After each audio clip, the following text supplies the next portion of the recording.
സ്കോളസ് ചായമൻസ എന്നാണ്. ഇതിന്റെ വിളിപ്പേര് മെക്സിക്കൻ ചീര അല്ലെങ്കിൽ മെക്സിക്കൻ മരച്ചീര എന്നൊക്കെ അറിയപ്പെടുന്നു. സാധാരണ ചീര ഇനങ്ങളിലുള്ളതിന്റെ 3 ഇരട്ടിയോളം പോഷകങ്ങളും ഔഷധ ഗുണങ്ങളുമുള്ള ഒരു ഇലക്കറിയാണിത്. ഈ മായൻ ചീരയുടെ മറ്റൊരു പ്രത്യേകത ഒരിക്കൽ നട്ടുകഴിഞ്ഞാൽ കാലാകാലം ആദായം തരുന്നൊരു നിത്യഹരിത സസ്യമാണിത്. കേരളത്തിൽ ഇത് നല്ലവണ്ണം പിടിക്കുന്നുണ്ട്.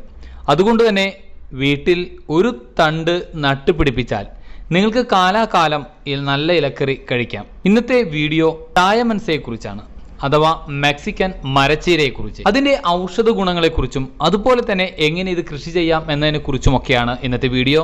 വീഡിയോ ഇഷ്ടമായാൽ നിങ്ങൾ ഷെയർ ചെയ്യുക. ചായമൻസ നിങ്ങളുടെ വീട്ടിലുണ്ടെങ്കിൽ ലൈക്ക് ചെയ്യാൻ മറക്കരുത്. രക്തസമ്മർദ്ദം, പ്രമേഹം, കിഡ്നിയിലെ കല്ല് തുടങ്ങി ധാരാളം രോഗങ്ങൾക്കുള്ള പ്രതിവിധി കൂടിയാണ് ചായമൻസ. ചായമൻസ കഴിക്കുന്നത് കൊണ്ടുള്ള പ്രയോജനങ്ങളെക്കുറിച്ച് നോക്കുകയാണെങ്കിൽ രക്തചംക്രമണം വർദ്ധിപ്പിക്കും,